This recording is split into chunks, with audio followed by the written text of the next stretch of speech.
Turn on that radio and back here. The cops ain't likely to catch up with us, not tonight. So we can all be quiet and peaceable and listen to the music.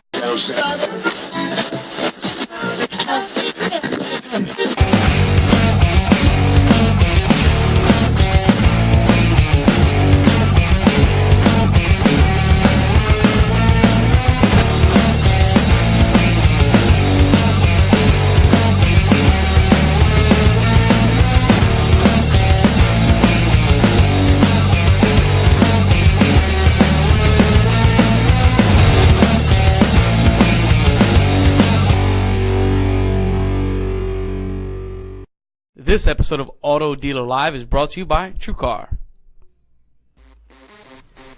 No, you know, Arnold, man, I'm not throwing anything at Lou. I turned over a new leaf, man. Hey, listen, I'm as cool as the other side of the pillow. I didn't even get anxiety. I didn't even care. Yeah. You know what? Because it wasn't Lou's fault. It was the internet. It was the internet. I blame Al Gore. Global warming. It's Red Nose Day, baby, and it's Auto Dealer Live Thursday. Make sure, what is it, Kim? It's child poverty, right? It's a Red Nose Day 2017 hashtag. Include that if you're on Twitter with hashtag Auto Dealer Live, and we are. These are not made for people with giant schnozzes as myself. It barely fits on the very end of mine. How come barely yours fits is, on the tip. I didn't want to say yours that. Is, how come yours is red, Tommy, and not brown? Oh, I don't know. I'm going to ask you the same question. Nah. I don't know. Hey, guys, we obviously apologize about the late start, and if you're with us now, we had a little technical difficulty. You know, it is suspicious, Arnold. I do wonder because even though it was the internet, you know, Lou, it happened to just do that right at 3:30. You know, so it's very ironic that Bill Gates was sitting around and was like, you know, I'm gonna get Auto Dealer Live today. I'm just gonna unplug the internet or whoever, you know. Right.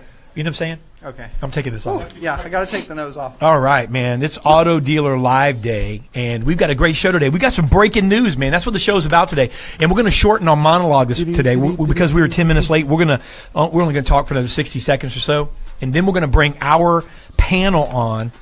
And the panel today is our breaking news panel. We've got some wonderful people today. We've got the vice president at Equifax Automotive. We got Larry Papalardo on today, Vice President at Equifax on the show. We got Rebecca Chernick, host of F&I Today, automotive consultant at Chernick Consulting. We have Tony D, Director of F&I Training. He is this guy's the man. He's the man. Stan. Tony D is with the Academy. We always jack that one up, but Tony D is with the Academy, and he is the F&I extraordinaire. Then we have Matt Lasco, Vice President of Lasco Auto Group on it. So we've got some great people on, and we had a great topic today. Cribbs, are you ready for the breaking news, baby? I'm ready for the breaking news. How about you, T? I'm ready, too. All right, man, so you guys have been waiting. We made you wait long enough, so you're going to have to wait 45 more seconds. We'll be back after this commercial. We'll bring our panel on live, and the rest of the show is on like Donkey Kong. Hi, I'm Chip Perry. The pledge was and is an action plan designed to address head-on the concerns that many of you told me about right after I took this job. Thus far, our dealer pledge has been aimed at fixing the major pain points that you told us about related to our product, our customer service, and our consumer advertising. I'd like to reiterate that our dealer pledge is our ongoing commitment to you, our dealer customers, and we will continue to work hard to improve our service to you.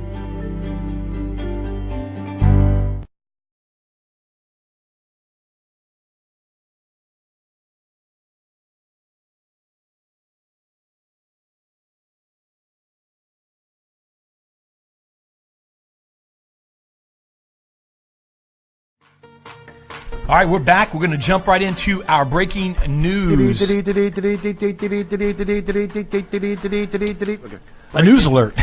We've got the Vice President of Lasco Auto Group, Matt Lasco, Director at the Academy. This is the F&I guru, Tony D. We have the host of F&I Today, automotive consultant at Chernick Consulting, Mrs. Rebecca Chernick.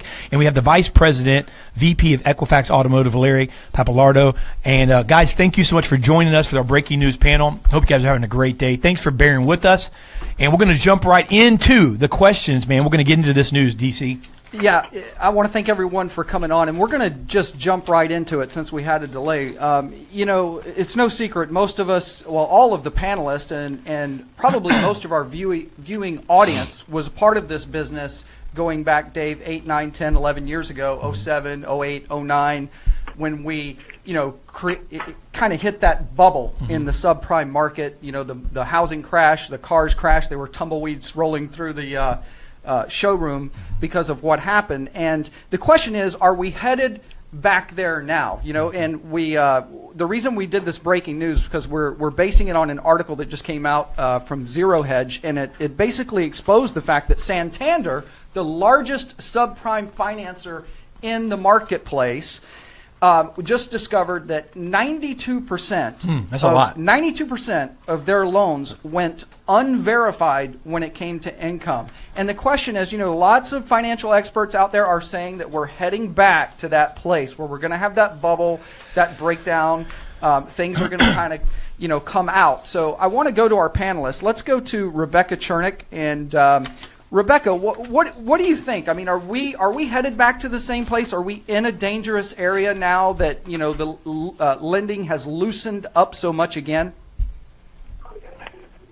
Well, I like to say what comes up must come down, and it always just seems that this is what it's been like over the years, especially the years that I've been in F&I. I mean, sometimes the banks tighten up and then they loosen up. They tighten up and loosen up. So we've always seen this trend. And again, with regard to what Moody in the article mentioned as far as Santander is concerned, as far as income verification, one thing I can say is now we're back on track as far as many banks who are tightening up as far as their practices go for approving loans, and that means income verification, proof of residence, and everything else for that much matter. So dealers really need to also be paying attention and making sure that their deals are in structure and that they're validating and verifying this information. Otherwise, they're going to see that they're going to have plenty of CIT issues and that sort of thing. So yeah, I do see.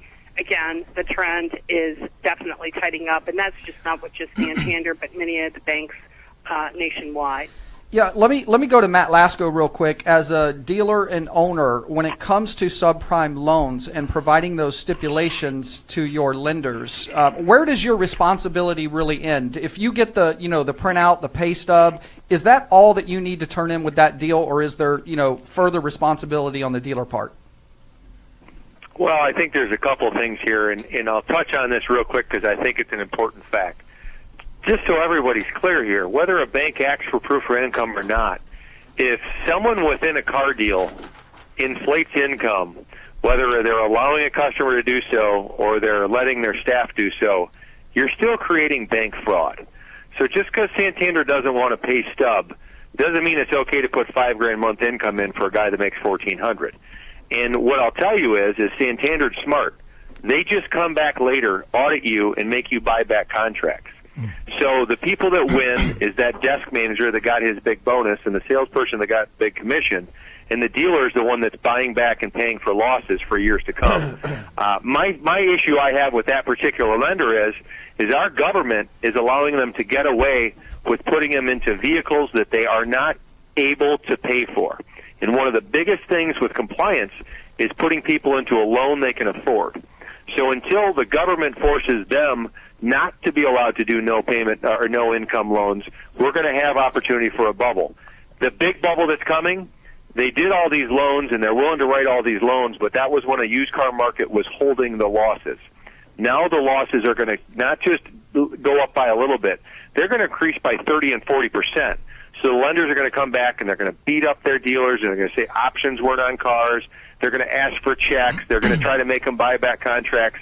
I think the bubble is really going to land on the dealer, and the employees are all going to scatter and run off to the next place. Or some of them are going to get federal charges against them because it's illegal to do fraudulent loans. That's good.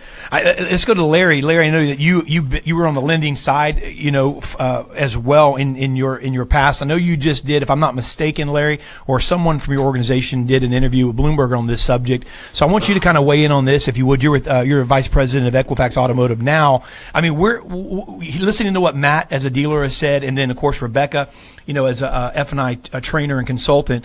Why don't you weigh in on this, Larry, and kind of just get us started on your opinions, and maybe give us some more to think about.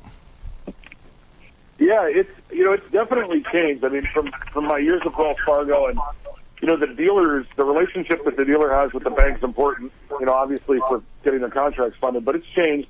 And from an Equifax standpoint, we've got things like work income and employment verifications now that we're seeing a lot of dealers and lenders both want more than ever for just everything that was just laid out. It's important. I do think I was on the Bloomberg interview, and I think, one of the things that we did talk about on there was losses were very, very low. So although they've gone up, they've been almost artificially low. And I think one of the challenges, or one of the things I think that still makes sense in this industry, is at the end of the day, dealers want to sell cars, but more importantly, they want to get them financed. So, doing it the right way with all of the regulatory changes and all of those things is critical today. So yeah, there's no question losses are up. I think on the back end with some of the used cars, with the amount of leasing that's there now, and I look back 3 and 4 years ago when leasing was just sort of coming back, and even from a repossession standpoint, you were getting more for the cars at the auction because there was less cars to fight over. Now the leases are starting to go through the auctions, so the dynamic has changed a lot. There's no question about it, and the banks have changed with it. There's you see that across the board, as we just alluded to. I don't think that's going to change. I think the regulatory look at things is much different than 2 and 3 years ago. We were really 4 years ago more credit risk and worried about good loans, and yes, that's still obviously a factor, but compliance and regulatory and also reputation risk are a big thing now, and I think that's where the whole industry has probably moved to that a little bit more than prior years. Matt, let me ask you this, listening to what Larry said too. I mean, you and I talked a few months ago where a lot of these major lenders are buying a lot deeper now. I mean, and so do you see kind of maybe a day coming where some of these specialty lenders, might not be a necessity, and then some of the lenders that are doing it right are stepping in and saying, look, this is really creating a void for these guys that are doing it right, to buy deeper, maybe and work with dealers that are going to do it right. I mean, you and I kind of talked about that, if you remember, a few months ago. And I mean, do you think that is creating that possibility for these guys to really slide in and maybe even take over a large share of the market where it was specialty for a long time? Is that a good question, Matt? I'm sorry, David, you broke up right when you were going through there. I got a connection issue. Repeat that for me? Yeah, I was going to say, when you and I talked a few months ago about how some of the the major lenders were buying deeper, and it was really kind of squeezing the subprime lender, to begin with. And so, I mean, is something like this creating maybe a void, a spot, I should say, where if these lenders that have these major lenders have the ability to create a more permanent place in the special finance market, because they're going to do it right, and they're going to work with guys like you that are dealers that are going to do it right. I mean, is this going to come to a place where possibly some of these guys that are is this going to come in and maybe change the game, I should say, moving forward, do you think? Well, I think the biggest change is probably going to be more with the advance in term. They're learning the losses are increasing, so we're already seeing them not quite loan that extra 10% they might have on a front-end advance, not quite give the extra 3 or 12 months on a loan. So where we're seeing the opportunity evolve is a bank like an Ally, for example. They're winning, instead of having a 25% rate like a Santander, they're coming up with an 18% rate without a bank origination fee, and they're buying that person. Well, in the long run, if that's a good collectible person, Ally's going to make a ton of money at 18% compounded interest. So I think it's going to be a balance between the both. The deep subprime banks are going to do business the same way forever, because they have to get a giant bank fee and a giant interest rate, because they're going to repo 65% of every one of their loans. That's just their business model. Yeah. So the real challenge coming is we're going to see book values fall, we're going to see negative equity increase, and we're going to have lenders that don't want to put big loans. So I think there will be a little bit of a slowdown unless you've got clients that have money down on how to get someone out of it. Like the trade cycle is going to slow down in subprime. It's not going to be as simple to get them from a CAC to AmeriCredit, from AmeriCredit to an Ally. It's going to take an extra year between all those trade cycles to get out of these negative equity issues. Okay. Yeah. Throwing a question out to you, Tony D, from Bradley Hudson. He's listening. He's on Facebook. He's with the dealer group. I think they have several stores. I know Bradley's out of Tennessee, and he's involved in the subprime arena with his stores, travels from the stores. He says this, and Tony, I'll pose this to you. He said, we've been waiting for over 2 years for it to tighten up.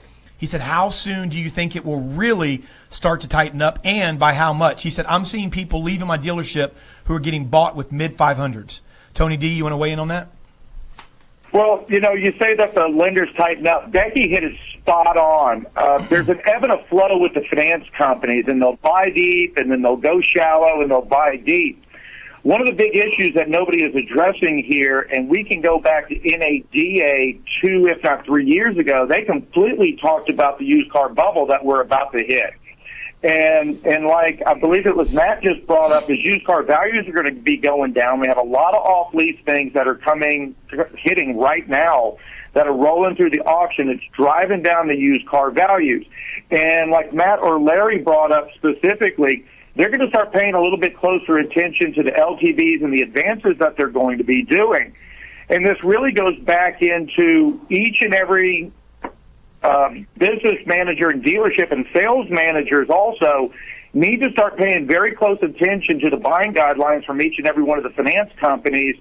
And if they change something in the middle of the month, we can't go with what they did last month or earlier this month. We have to go with what they're doing now. Mm-hmm. Pay attention to PTI limits. Pay attention to the DTI limits if we have finance companies that do this. Pay attention to the structure. We got real used to back in the from 2000 really to about 2007. We got real used to throw it against the wall and see what sticks, or run it up the flagpole and they'll condition us back. Well, that went away in 08, 9, 10, 11, 12. It started to get loosened up again. We got too many sales managers and salespeople and F&I people thinking that a credit score is F&I. A 720 is not automatically approved, and a 575 is not automatically secondary finance.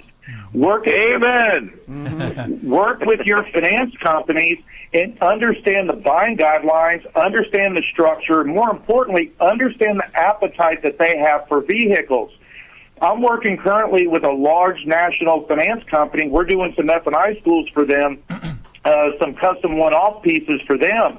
And it has a lot to do with teaching everybody what their appetite for deal structure and vehicles are. And as long as we pay attention, everybody's going to continue to roll. It's when people start getting greedy and running it up the flagpole, and all of a sudden, man, that finance company, they're not buying anything. Well, that's not true. We just don't know their appetite this week. And like Becky said specifically, they go deep, they go shallow. There's an ebb and flow to it. And when one is running real shallow and they're not buying real deep, somebody else is buying deep. And again, there's enough business to spread it around. Everybody got real used to what Santander was doing, and there's been a lot of funding delays, massive funding delays, and couldn't get a hold of the people. Well, we now know why. They were under some form of scrutiny, evaluation, audits, or something going on, and if they haven't been backing up everything or checking everything, well, so be it. We know what's going to happen there. We know there's a lot of our finance companies will backstep it. It'll go into funding, and then they're asking for proof of income. One of the big pieces that I have recommended for years, talked about it at NADA, every F&I school, and especially in our advanced F&I workshops, is even if we are not stiffed for proof of income or proof of residency or even references, that F&I go ahead and collect that information and have it on file. If a finance company doesn't request it, I'm not going to send it in. But in the event they request it, we already have it. And like I think Matt or Larry brought up earlier, we need to do our due diligence at the dealership level to make sure that we protect ourselves and protect our finance companies So we can collect all that information, and if they ask for it, let's go ahead and send it in for them.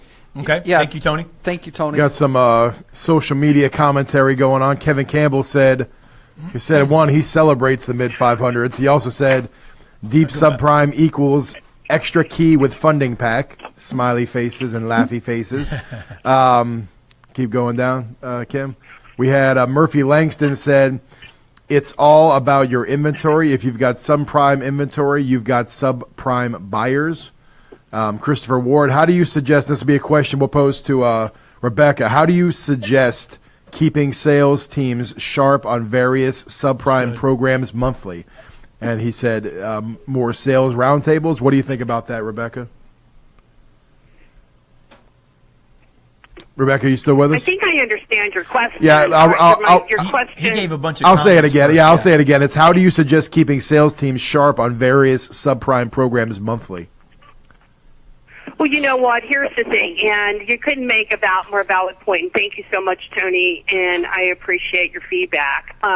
Here's the deal. It is critical to make sure that everyone's on the same page when we talk about, subprime, non-prime, slow pay, history customers, whatever the situation is, and making sure that we are getting everyone on the same page when we talk about integrating sales and also F&I together and making sure that we have that streamlined process that we meet with customers who may have that slow pay history, and making sure that we're doing a better job in how we educate our sales associates to understanding how to work with that customer and understanding some of the programs that we have available. And point in case that I'd like to point out has always been one of my pet peeves, but we understand the industry, and we understand that, 55, 57% customers may have some sort of slow pay history of some sort, whether or not we're talking in millennial into that ratio or not, but understanding we do have slow pay history in this country. And just putting a customer on any vehicle will do, and don't worry about the consequences later on. We'll get it all hung, we'll get it all handled. To me, is foolish. It is a foolish practice. It is making sure that we are educating and we are working with our sales associates and having a better understanding of how to meet with that customer and understand, some of the red flags that may come up in that conversation and how to best work with that customer and how to introduce that customer to the F&I person or even that sales manager, and assuring that we're aligning that customer with the right vehicle based on the customer's his creditability and or ability, if you will, to fit that payment within their budget, and how important that truly is. And there's nothing worse than putting the customer on the wrong car with a higher payment that they can't afford, only to have a repossession later on. We have to think through that process and be a lot smarter in that process and how we accomplish that. And that is through effective training with our sales associates, and making it a point to review, just like you would any other sales marketing campaigns with the sales personnel. It's very important to make sure that they understand some of the credit criteria of what's happening in the industry today. Okay. Thank you. Hey guys, can I add on to that real quick? I got $1 million comment. Dealers and general managers, listen. She said a key word right there. If you have anyone that handles finance within your company, desking, finance manager, funding matter, anything down the line that uses the word handle it, you need to really, really dig into your system, because any and every tornado that I've ever seen in the finance world has used the word, I'll handle it, I handled it, it'll be handled. And I promise you that every time they used that word, it was not done with the way you want your business run. That's a great point. If you think about even in your life, Matt, that's a great point.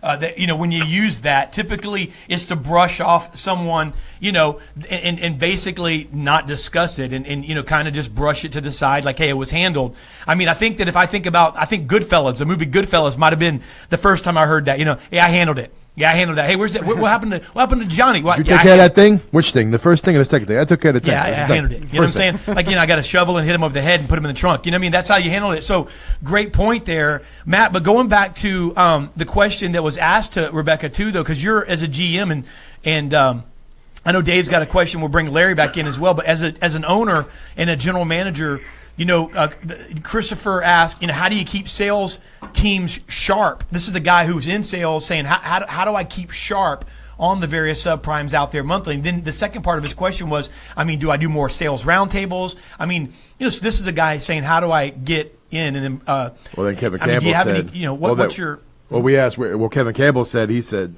scroll back up. He actually said your sales guys shouldn't have to worry about that at all because they'll cut corners. Where do they go? Well, your sales guys shouldn't sales have to team worry about should be that at all. concerned about subprime programs. I handled it. Go ahead. Well, he just said that's F&I's job. Sales peeps learn too much. They start cutting corners and making approval decisions. Let the banks decide. I don't know, Matt. Do you agree with that? I love Kevin to death, but the guy that's trying to figure it out. Would you like somebody like that working for you, or you want the concept of like, hey, man, salespeople shouldn't be worried about that? Maybe Kevin's right. What's your thoughts? I like the guy that tries to find the right way to solve the problem before it happens. Mm-hmm. I like the guy that sits down and wants to position the customer best, that says, wow, if I put them on this special lender that has a special rate program, I might get them 8.9% instead of 25%. Or if I get their cousin to co-sign and the bank likes the deal better, they're positioned better. Because in the truth, we really do want our customer at a lower loan, at a better term, so that we can trade them all later. And those people solve problems before it's a problem, instead of having the person that tries to find a solution to the problem when it's too late. That's good. Right. Yeah, I think one of the things is oftentimes in dealerships, salespeople are not as empowered. They have someone that's telling them kind of what to worry about and what not to worry about. But I agree with Matt. Let's go back to Tony real quick because Matt touched base on this earlier, and we kind of talked about it a little bit. The fact that even if the subprime lender doesn't say, hey, got to have POI on this, and your customer gets approved without the POI, it doesn't mean that that you're not responsible, like Matt talked about earlier. But I think that salespeople, especially salespeople, I don't think that they're aware of this. I think that if there's an approval that comes over without POI, I think in most salespeople's mind, then that's a green light. It doesn't matter if they put the right amount down or not. I'm talking about the customer, not necessarily the salesperson. But and then the other thing I wanted to talk about was, when times like this start to, when it starts to raise its ugly head and lenders start looking back at dealers, when times are like this, doesn't the focus really go on to that finance manager or that finance director? Tony, talk about that and that liability aspect. Yeah, absolutely. I agree. My opinion across the board is that ultimately it's the business manager's responsibility to verify the accuracy of all the information that a customer gives the dealership. In most states, the moment that contract is signed, the dealership is owning the contract, and then it then goes into for funding to the finance company. And up until the time it's funded, the dealership is 100% responsible. There's only a handful of dealership or states that there is some protection for the dealership. So there's ways to be able to go through, and the business managers can easily verify the income. And I'm not saying that we always need to get proof of income, but it's really easy that a business manager can look at the deal, and not the salesperson, not the sales manager. Let F&I handle this, because they're the ones who need to be doing this. And it's a simple question. Hey, I see here that you show a gross monthly income of $5,000 a month. Is that correct? Yes, it is. Is that income verifiable?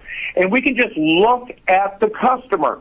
And if we just look at the customer, and if they come back to you just instantaneously, oh, yeah, absolutely. Do you need proof of income? You know what? I still might ask for it, but now I have a good comfort level. If we look at the customer and we say, is this income verifiable? And the customer's looking at us going, is that a problem? I might want to go ahead and ask for proof of income. Smart. My fiance Jennifer, who is ex-F&I and a rockstar business manager, she got into the mortgage industry, and if you look at the amount of verification that you need for a mortgage, and you've had 20 mortgages in the past, let me tell you, an anal probe would be so much more comfortable than the amount of information and documentation and long-term documentation. That's true, actually. That's ridiculous. And again, we go back to 2008 and 9. All of a sudden, the finance company's all tightened up, and we need a lot more documentation. Well, they got a lot looser, but you know what? We still have to have that due diligence, and let's protect ourselves and protect the finance company, because that relationship between the dealership and the finance company, folks, frankly, that is sacred, and we never want to have that go away. And something else that you brought up, how do the salespeople know? Like Becky specifically listed, we need to train our salespeople on identifying the type of customer that they have up front and ahead of time. I'm going to let you in on some proprietary information here at the Academy. We do a lot of F&I training. I'm an F&I trainer. I love sales training, done a lot of it. F&I is just a personal passion. So all of our sales training and even our service training, we got like this weird backdoor F&I side always to it, because we always keep F&I in the back of our mind. But it's an easy qualifier that we can ask a customer, hey, Mr. and Mrs. Customer, early on, who's your current finance company? And if they go, well, they're with Ally or with Wells Fargo, we can follow up. Hey, great, we use Wells Fargo, we use Ally, we use Bank of America here too. Do you like working with them? And if a customer goes, oh yeah, I love working with Wells Fargo, they're great. You know what? We're good. If they look at me and they say, oh, Wells Fargo? Oh no, I don't like them. Yeah. There's a reason they don't like the finance company. They keep calling. Yep. Early in the morning, and you know what? That's a red flag that just went up. You know what? Great, that sounds wonderful. But you know what? We transfer that information to the sales manager. Let the sales manager, or even F&I, especially if F&I is sitting on the desk or the director sitting on the desk, let's go out and go talk to them. Yeah. And we might be able to actually get some of that information. And going back to what Becky brought up, we can put them onto the right car the first time. So identifying that customer up front and ahead of time is critical. Hey, let me ask you. We're seeing a lot of. Go ahead. When I was going to break, I want to ask Larry something, because we had something come in. I mean, Larry, someone said still getting it backwards. He said the dealer sells the car, the lender dictates the terms of the loan. I mean, Larry, weigh in on that, and I'm going to get you involved on this dialogue a little bit, Larry, and kind of let you weigh in on it. Yeah, I mean, there's one thing to remember too with the lenders, and having been at Wells Fargo again, you get sort of both sides of the equation. So when the used car market's great for dealers, the lenders tend to have lower LTVs because the dealers are buying the cars for less. But when the dealers are buying the cars for less, it's because there's more supply, and so then when the banks do take the repossession, they tend to lose more as well, and then the inverted happens as well. So that's the one really tricky thing with the banks, is they've got to sort of balance both sides of that equation. But going back to that point, I think I got the question right, but the upfront part of that is critical. And what I've seen and what I'm seeing in the trends now, and even prior to leaving Wells Fargo and joining Equifax, the person that doesn't pay is the one that can't afford it. It really does come down to that. It's very simple, and sometimes we try to make it more complicated than that. But you've got some people with good credit that things happen. That was one of the things we talked about with Bloomberg yesterday. Sometimes things just happen, and when charge-off is 2%, 98% are still paying, and so it's a lot. It really does come down to the affordability factor of the car, and not overshooting that payment. Talking to a couple of my friends at my former company, one of the things they're seeing in trends now is thinner credit going bad. They took more of a chance on some of the credit where maybe there wasn't quite that established back, credit history, or the car loans paid, and that's where you start to see that kind of going bad. And I think that's where we're seeing an increase in verification. And I'm hearing from both dealers and lenders, they want to talk that same language, because the last thing I ever wanted to do was go see one of my best dealers and say, hey, this loan's going bad because there was bad information. And I think that's where we're really at right now with the lenders and dealers trying to talk that same concrete language and making sure that person's in the right car up front. That's good. And I want to go back to Matt real quick, because, every time I hear Matt speak, it seems like he has a vision of, protecting his business long term, not just looking at what's 10 feet in front of you, Dave, and maybe putting someone in a car that they can't afford, or putting them in a term that's high when we might be able to, work to get a lower term to kind of lessen that risk that customer might default. That's because Matt wants his boy Max running the dealership right, one day. Right? He wants it to be bigger and better, right, Matt? I'm really sorry. For some reason, I'm getting overspeak, so I'm having a hard time hearing you say that. No, Dave was just complimenting. He was just saying every time he hears you speak, and I interrupted him, but because I wanted to say something about your son, but Dave just said every time he hears you speak, you just seems like you're thinking towards the future, not just 10 feet in front of you. And I just made a comment. I said, that's because you want to see your boy Max one day running the show and you want it to be bigger and better. And Dave I interrupted Dave in his question, but. Yep, it is true. And I think that dealers have to realize any good dealer out there is selling 70% of their cars every month to a repeat or referral customer. So the better you position subprime for that client, the better you'll be in the future as well. Yeah, I appreciate that, Matt. Go ahead, Tom. We got to start wrapping this up. So let's get this. We're going to let everybody have a couple minutes to kind of give your final thoughts on everything. There was something. Kim, go back up a little bit or down. No, it wasn't that one. No. And shout out, log on to our social media, our Facebook. Brad Wise, who's a general manager, said, I know someone looking for a good subprime manager in the Detroit suburbs. So log into our Facebook feed and you can instant message him. But let's go ahead and start with Tony D. Give us your final thoughts, brother. Anything you want to leave us with, please. Thank you. Well, I appreciate it, Tommy, Dave, and Dave on being on ADL. Good seeing you again from Digital Dealers. It's been a few weeks since I saw you last. Working with your sales team, identifying the customer up front and ahead of time, critical. We're doing a lot of in-dealership training, doing dealership resets around the country. And one of the interesting points that we're seeing is that a lot of dealerships have gotten very good at doing the subprime deals, and they've lost the ability to work with the prime customer, and come to find out they're chasing off the prime customers. So there's ways around it. There's ways to be able to talk to the customer, the primary and the secondary. We don't offend anybody. Deal structure. Find the appetite for the finance company, structure the deal right, payment to income, talk to your finance companies. Get them to come in there and work with your business managers and the sales managers on what they like and what they don't like. And again, it is up to the dealership, more importantly, the finance director or the business manager, to safeguard the dealership that 100% accurate information is given to the dealership and then turned into the finance company. You can find me at all these different places. 512-542-1669 is my left pocket.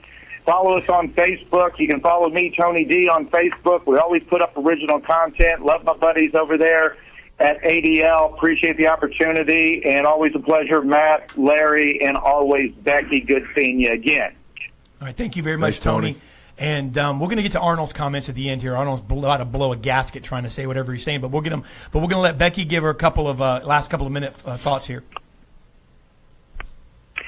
Thank you very much there, Tony. And here's my thoughts on this whole thing. The bottom line is more training, making sure that we do a better job with F&I integration. And one of the things that I failed to mention is that I also facilitate for NCM 20 Group on the F&I and integration piece, and how important it really is to make sure that we're all on that same page and that we certainly have that seamless process put in place.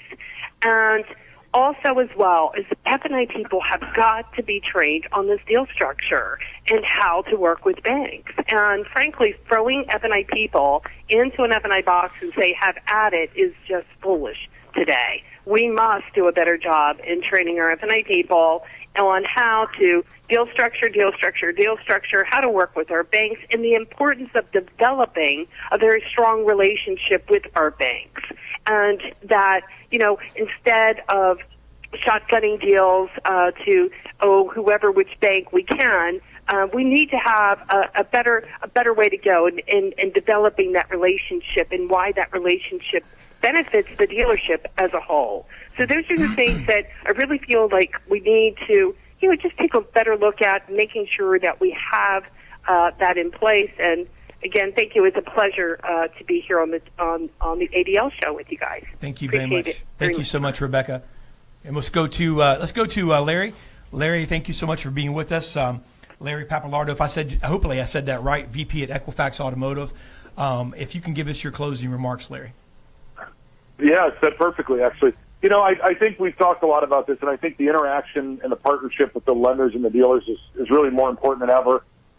You know, and I think the income and all the things we've laid out are critical, really more than anything else, to keep the customers in the right car and use the tools that are out there. I think it's changing of the guard with the income, and several people on here have said, hey, we get it even if we don't need it. And, you know, we've got products to do that. People can reach out to me on the side for that. But things like the work number, and we're investing in that because we see it as a critical function right now. If we can get dealers and lenders and they can pull it and don't even have to worry about the pay stub, you know, we kind of see this, but we're working with some lenders to work together with dealers to have that in place so we can help with that. But that's really the critical thing. I think the people in the right car today is more important than ever. And I've just from doing lending for 20 years, you know, if you get the person in the right car payment, they're probably going to pay it. And I think most people want to pay it. Dealers and lenders both want to keep, you know, the common interest is, you know, you want the car financed, and the lenders want it to pay. That's how they make money. You don't make money taking cars back. So, yeah, I think it's a volatile environment right now, but I think, as we've said, it's up and down. It's been that way. You know, this too shall pass, so to speak. I don't see it being a 2009 type of a thing again. So I think with good due diligence, I think we work through this, and I think the really, really good opportunity for some of the smaller lenders may be there as well, as we've kind of talked about. So I don't think it's a bad time in the industry. I think it's a time to be smart, then do our due diligence. Lenders and dealers be smart, work together, and you know, get people in the right cars, and that goes a long, long way for us. Thank you very much, Larry. And Matt Lasco will give you closing remarks. And, you know, Matt, we weren't talking about this in 2009, so Larry does have a point. We're at least talking about it ahead of time. It kind of hit you in the back of the head and got everybody by surprise. But at least we're talking about it ahead of time, so he may be onto something there. And I think commonly we're talking about it more than then, too. It sort of hit everybody. I think now everybody has the same goal, and I think that's critical for sure. Yeah. Matt Lasco, give us your closing remarks, Matt. Well, you know, as everyone said, thanks a lot for having us on the show. And for those of you listening, I'm just a car guy. I try to give them that outside perspective. What I will tell you is the people you have on the show that you're listening to that are these training companies and finance training teams, if you don't believe in your team or if you feel like you're leaving something on the table, man, look them up and pick the one that fits you best and hire somebody. Because there's more money to be made and less money to be lost if you have proper preparation. And the financial spectrum of auto industry is not going to go away at any time. It is definitely going to be harder for a year or two and then easier for a year or two. But if you master it yourself, you'll be better in the long run. So if you ever want to chat cars with Matt, you can go to at CarGuy915 on Twitter. You can look me up at lascoford.com or shoot me an email. And as always, I appreciate the time with the ADL team, and I wish you all the best this week selling and closing the month off. Hey, thank you, guys. And call Tony D. Thanks. Thank you. All right, well, that was a great panel. Awesome panel. You know what? Hey, we got to go to a second panel, but we're going to give Arnold. Is Arnold still on the line? Okay, is he? Arnold, are you on? Yes. All right, we're good. Hey, listen, here's the deal. Yes. We have got to go to a second panel because it's our fault, Lou's fault, as you said. We only have about 30 seconds because we were behind 10 minutes. So I'm going to give you 30 seconds, Arnold, because you keep seeing, I see the text in front of me, y'all have it freaking backward. This is fake news. So basically, I'm going to give you 30 seconds to tell us what the heck you're talking about because I was so distracted, man, seeing your comments pop up. I couldn't understand. You already said all those. Go ahead, man. Give us 30 seconds of what you're trying to tell us here. All right. Well, everyone wants to blame dealers, and I'm not saying that Tony D and Rebecca aren't right as far as due diligence and training. But ultimately, at the end of the day, dealers are given processes and technology to both submit loan applications and get them approved, and the lenders dictate the requirements of that approval, whether that's proof of income or whatever. And ultimately, Moody's and Wall Street are not holding dealers accountable. They're holding Santander accountable. Why? Because they only verified 8% of their loans.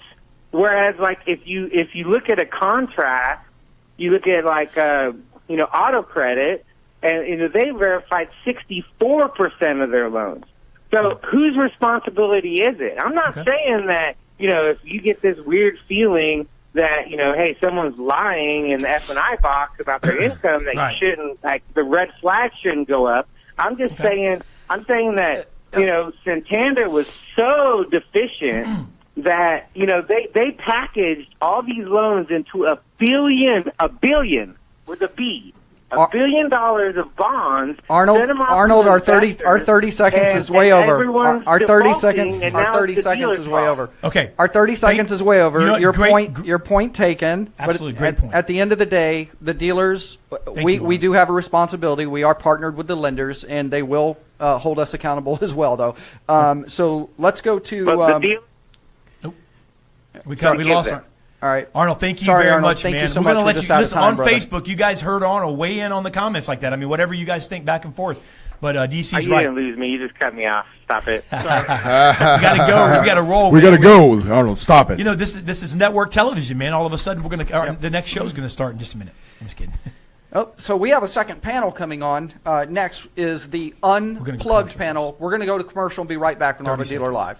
Hey guys, Dave Villa here, CEO of IPD in Tampa, Florida. If you are in sales, if you're a salesperson, stop what you're doing. I'm going to adjure you to watch this video. Hey, this June, August, and October, 3 days, we are hosting right here in IPD headquarters the first serial sales boot camp. This is straight up, absolutely intense training, rolling the sleeves up, baby. Dave, why are you getting all militant? Well, listen, this training is militant. You need to pull the pin on what's holding you back, salespeople, from getting to the level that you desire and dream of. The status quo will not cut it anymore.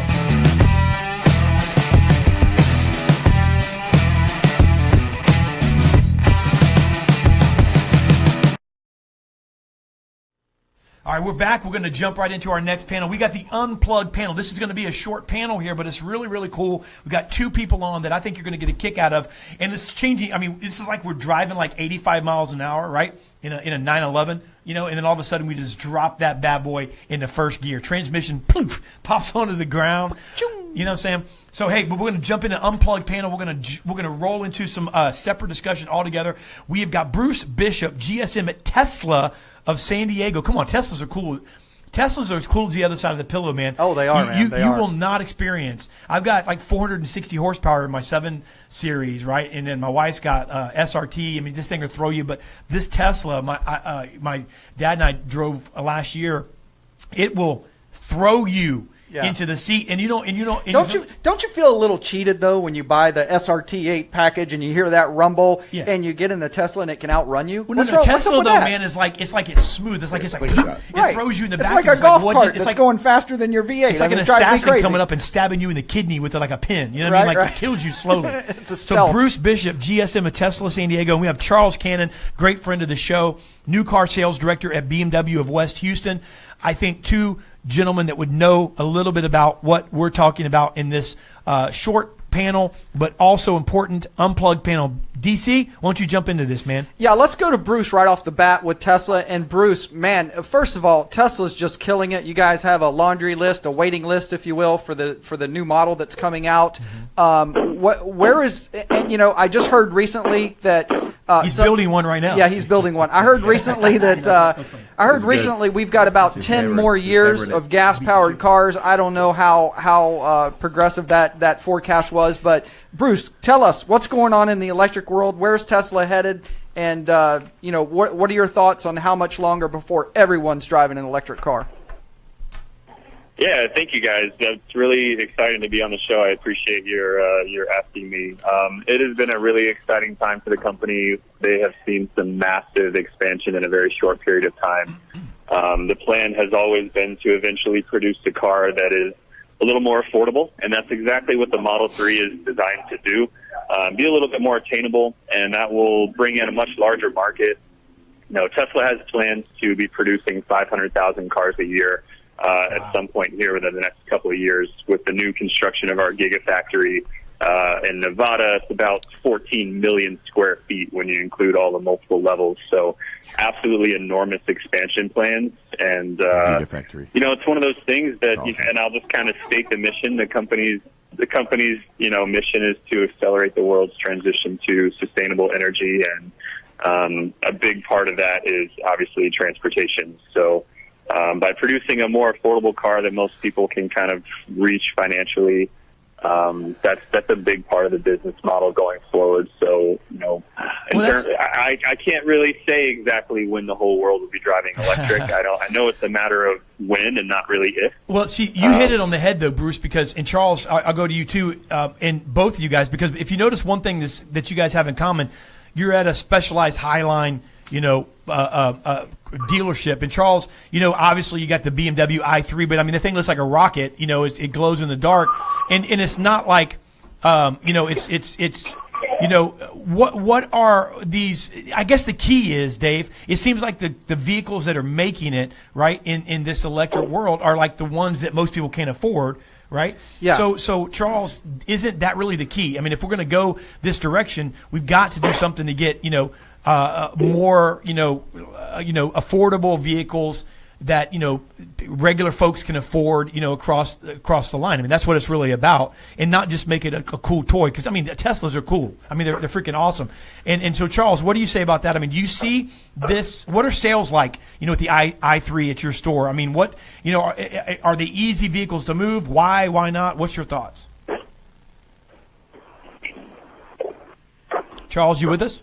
Charles. All right, we might have lost Charles.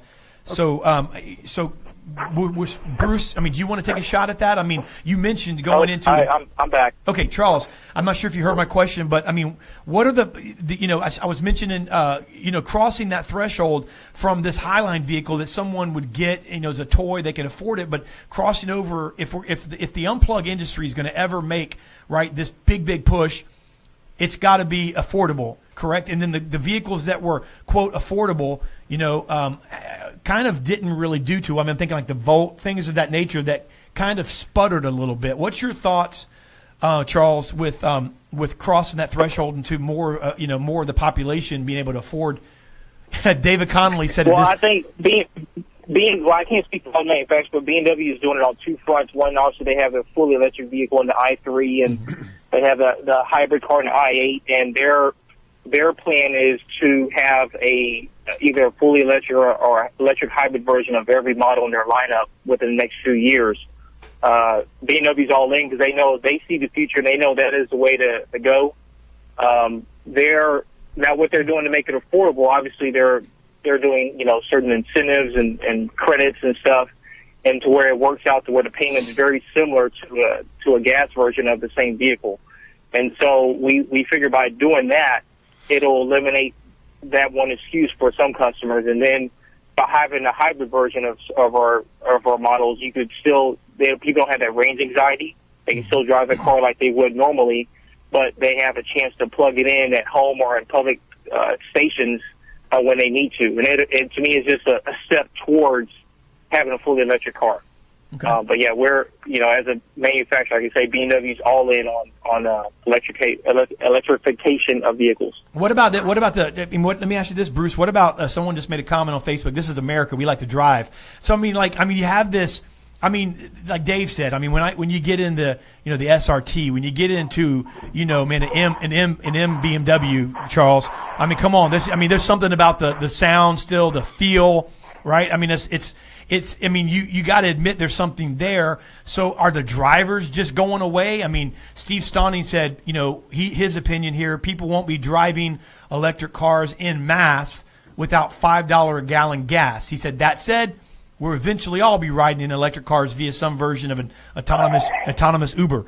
So, I mean, I think that is this an example of maybe not necessarily innovation, like, hey, like the internet came upon us, but now that it's here, all of this, it's like this is just going to be a sliver. It's always going to just be a sliver. Is that what you think, Dave? It's just going to be a piece of the pie, which is extremely profitable. Well, it is. I think it's going to be growing. I think when you look at Tesla and the waiting list for this new 3 model, which happens to be an exciting $30-something-thousand car on the cutting edge of technology and everything else, and has a cool body style. I mean, let's face it, most of the cars that the average person could buy when it comes to electric weren't that desirable. I mean, the Prius was the hottest one. The Prius was the hottest one, and the average age of the Prius driver is exactly 108 years old. and I had one, so that's not, I'm hopefully bringing it down a little bit. But Tesla too. Tesla's the most valuable domestic car company now. Well, yes, but at the same time, I mean, Bruce, at the same that's time, you based got on to admit forecasts, really. that Tesla now is more of a status symbol. I mean, it's like it's right. I mean, now without releasing what the direction they're going, huh? For the price or status of being electric. No, I'm saying it's just a statusy car. Let's get Bruce in. Bruce, I mean, it's a highline car. Bruce, what you're saying with the $14 million facility in Nevada, there's obviously a push forward. They're going somewhere. But Bruce, you'd agree that if not for that, right, that's a must to take it to where it needs to go, because up until this point, it's a symbol of. I mean, you have to have money to have it at this point. Correct, Bruce? Right. Well, it's one of those things. It's been an interesting sort of paradigm shift in the industry, because historically speaking, if you owned a fully electric car, usually it was slow and small and sort of boring, and it didn't have the technology. It certainly didn't have the range. And so for the first time ever, Tesla has come along, and the electric car is now cool and desired. And it's fast, and it has technology like you would never believe. It has the longest range of any EV in the world. And then, of course, like you guys mentioned earlier, they are so quick. It's unbelievable. And I can say that, I'm a true car guy. I left my job at McLaren to come out here and work for Tesla. And so I grew up around muscles and exotics, and this is just something that's been a part of my life for as long as I can remember. So to switch over to, the electric car, which is an industry I didn't really know much about, and to have a car that it answers all of your everyday needs in terms of an automobile in general, because it has the space and seating capacity and safety ratings, and it has the performance that'll outrun your 911 or your Ferrari, but it's all in one car. I think that's something you haven't really seen in the industry a lot. Hey, Charles, Dave. And I think also, expand on what he said, is electric cars for everybody? No, but are every car for everybody? Are coupes for everybody? Or SUVs for everybody? Or station wagons for everybody? Or diesels for everybody? No, they all have their niche. But I think that as electric cars become more and more quote unquote normal, you'll see more and more people with them. Is it going to replace a 60s muscle car? Absolutely not. But it's not meant to. Yeah. It's meant to be, just a more upscale vehicle, generally speaking, and it's a niche vehicle now, but it's going to grow. I think within the next 10, 15 years, you're going to see it's going to be more common than it is now. And you're seeing that a lot. I mean, I can tell you that I'm calling from California. And I'm from Florida, but out here in California, you have your average charging stations everywhere. The electric car this is kind of the ground floor in terms of the electric car. So the culture that is surrounding owning an EV is very commonplace here. And so it's exciting to see pretty much everyone here is kind of familiar with the cars and, the lifestyle that comes along with driving an electric vehicle. But that is expanding. It's like anything else. I know that. In Tampa, they just opened a new Tesla store. New supercharging stations are popping up. They have plans to double the number of supercharging stalls in the U.S. alone by the end of this year. So it's becoming more and more commonplace. It's funny. I agree. There's a lot of charging. I was just going to say. You're gonna run into it just like anything else. I mean, I think you guys are right. Obviously, it's a piece of the pie that's going to be divvied up. And but someone said on comment here, like Toyota's been struggling to sell Prius for a few years. Again, you're going to get this kickback and fight back. Obviously, we're just like anything else. But he said consumers aren't demanding hybrid or EVs and won't unless gas becomes much more expensive. And then in parentheses, Tesla is more about luxury than EV, but. Again, that's what it seems like. That's what they're trying to solve. But I will say one thing regarding speed, guys. When Cribbs did have his Prius, just to test a little theory out, he met me in my house one morning. I walked to work. He drove to work in his Prius, and I had breakfast bought and ready for him when he got here. So I'm just saying if that means anything. They were kind of slow, but right, Cribbs? You remember that? Yeah, I remember that, Dave. I remember that. That's back when he had range anxiety. What do you think, Tommy? I think range anxiety is an awesome thing. That's a thing. I want to ask Bruce a quick question, because I heard recently that Tesla is now looking at charging the customer for charging the car at these stations in the future. Is that going to be something that we have to be thinking about? So we do offer the option for free unlimited supercharging. Actually, as recently as a couple of days ago, through our newest referral program, we do allow for our customers to take advantage of free unlimited supercharging. That is for Model S and Model X. That will not be something that's available for the Model 3. It's part of what makes the car so much more affordable is, the available features, and one of those features is the supercharging. That will not be a free service for the Model 3. However, the cost to charge the car at those supercharging stations is a fraction of the cost of what it would take to fill a gasoline tank. So there really isn't any way you can look at it in terms of owning an electric vehicle where you're not saving money. They are far more efficient and far more cost effective than a gasoline power. And then, of course, something that you probably don't talk a lot about on the show, but I would be remiss if I didn't mention, obviously, the environmental component to driving an EV car. That's why these cars are produced. They're not necessarily produced to save you money. They're not necessarily produced to go 0 to 60 in 2.3 seconds. It does all these amazing things, but it's important that I sort of remind all my customers that there's a much bigger picture happening with Tesla, and that is to make the world a better place. Let's do this, guys. We appreciate the commentary and discussion. We do have to wrap it up, though. We're running out of time. So, Charles, why don't you give us your final thoughts and contact info about the subject, please? Well, first off, thank you for having me on the show. But, the lesson I want everybody to be in part with is that electrification is coming, whether you want it to or not. And all the manufacturers really is a response to the government-mandated increased MPGs. So that's why you're seeing turbocharged engines and different things on those lines. So manufacturers are having to adjust the game. And, companies like Tesla being out there, and they've seen their success, manufacturers know if we don't jump on this, we're going to be left behind. So that's why you're seeing manufacturers like, I know Mercedes is doing something, BMW, and so, as these vehicles come more and more popular, and we can educate our customers about them and alleviate their concerns and fears by having either a hybrid or full electric vehicle, is going to go nowhere else but up. As far as me personally, if you have any questions, you reach out to me on my website at charleslcannon.com, and you have all my contact info and social media channels on there as well. Thank you very much, Charles. Thanks, Make sure Charles. you grab Charles when you connect with him. Ask him to send you buy a copy of his book that he wrote for salespeople. It's really cool.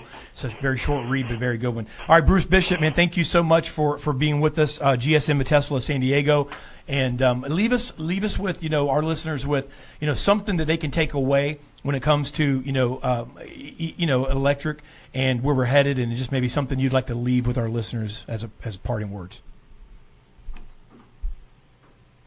Yeah, thank you guys for having me again. It's a pretty cool, and like the gentleman mentioned, it is the future. It's not really a matter of if we all convert to electric. It is a matter of when, and it's really cool to see a company like Tesla, spark that intrigue, and to see the other manufacturers, starting to realize that the electric car is not going away. It is the future. So, Tesla can't do it on its own. So it's important that these other automakers follow suit and come out with their own electric alternatives. Really, really exciting future for us. All right. Awesome. Thank you, gentlemen. Thank you very much. You guys have a great weekend. Thank you. Thank you. Appreciate it. All right, so that was Charles Cannon and Bruce Bishop. I'm gonna weigh in. We'll take a couple minutes. How about us weigh in on this subject? We'll read some comments that are on there too, and then we'll close out in a couple minutes. I got to be honest, and I hope I'm not just being closed-minded. Yep. I know where you're going. I agree that it's here to stay. I don't agree it's taken over. I just don't. I mean, and it has nothing to do with bearing on business, because if it took over, I mean, there's a need to sell if we started driving spaceships. And so it has nothing to do with that. I think it comes. I was thinking about this when they were talking. My 19-year-old, he's 21-year-old brother. My father had been remarried and has some younger siblings. But my 21-year-old brother, and of course my son, who's almost 22. I think it's how you're raised, because my dad's a car guy. And my brother that lives, with my dad, he loves cars, and he's not going after, an electric car and things of that nature. He's going after the same type of, cars. And I think it has to do with maybe where you live. California is completely different than a huge part of America. It doesn't represent the America. We saw that in the election and different things like that. I mean, there is a difference in this country. And then secondly, I think it's maybe, what you're accustomed to growing up. I mean, what are you exposed to? And then something that Steve Sonning said that was pretty cool. Go to Walmart. I love this. He said, for those of you, I mean, this is the truth, because somebody had mentioned earlier, that people love their cars. But for those who think, we have a love affair with our cars, go to Walmart, look at what's parked there. There's no way that 95% of America loves their car. Yeah. So, I mean. Well, here's the thing. And $37,000, by the way, is not cheap. Right. That's not comparable it's not. To what I'm talking about. Most millennials aren't buying a $37,000. Hey, I saw a stat on millennials. 70% of millennials couldn't put down $1,000 for a mortgage. So so that's not an affordable. I think the honestly, timing, the 80. I saw something yesterday on the news where a large percent of Americans, period, from like 40 down, couldn't find $400, which is a couple of tires. If they had to come up with $400 cash, they'd have a hard time doing it. So $37,000 is not a cheap car to compare to. It could be abroad across America. That's still a long way away. Yeah, and when you get the Volt wasn't cheap, but I mean something like that. Volt was like $45,000. Don't you think that? And it ran out of charge. That was crazy. They had range anxiety if you drove that. Yeah. Well, each day that technology gets a little more affordable too, I believe. But here's the thing. Don't you think that the timing of the technology is kind of more receptive with the timing of America's falling out of love affair with cars? Now we're addressing a car audience, so this would not be a fair comparison, because our audience are car lovers for the most part. But like to Steve Stonning's point with the Walmart thing, I don't think that in general the general population really has that history love affair with cars. Like, we grew up worshiping cars. I mean, I was 12. I couldn't wait to get behind the wheel of a Trans Am. You know what I mean? Because it's not that mentality. Because I mean, I'm seriously, this isn't an old joke. It really isn't. But I mean, we were closer to the invention of cars. I mean, really, Dave? No, man. I mean, in other words, we were closer to it. It was still just after the horse time. Okay, my dad even was, and your dad was even more than that, because. Well, they were bigger deals. It was a bigger deal. So, I mean, if you know what, but electric is not what changes that, because it's still a car. I think that what changes that is when we start to fly. And when we start to get land speeders, and you're going to be like, oh, Jack, man, I'm going to get a freaking land speeder. You know what I'm saying? And I still want to smell that Freon pouring out of my radiator as I'm trying to coast off of the interstate. No, just kidding. Okay, never mind. Hey, you guys are weighing in. We got to wrap up, but you guys are weighing in on this. And you know what? Hey, here's the deal. There's a big pie for everybody, man. There's enough for everybody. But it's different.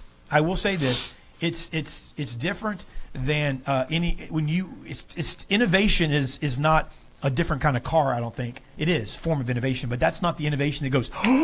Innovation is a different mode of transportation. Yeah, different complete mode. When you start to freaking be like.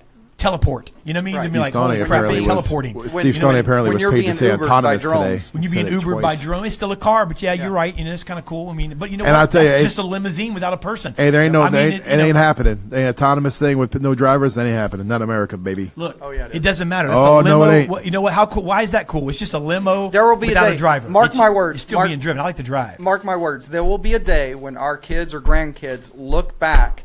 I want to teleport. Jesus, look back it's gonna be Jesus come back before that, buddy. I want to teleport. I want to go like this. Hey, listen. I want to go like this. You know, I'm hungry right now for some cheese biscuits or Red Lobster. Boom.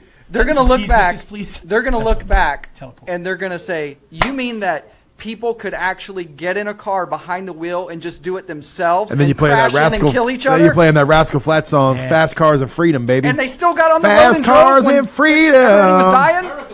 I see a dust Gosh. trail following Okay. an old red. All right, guys, Nova. have a think wonderful it's week. 6:30. We'll see you next week. We got the bubble and trade up coming up next week.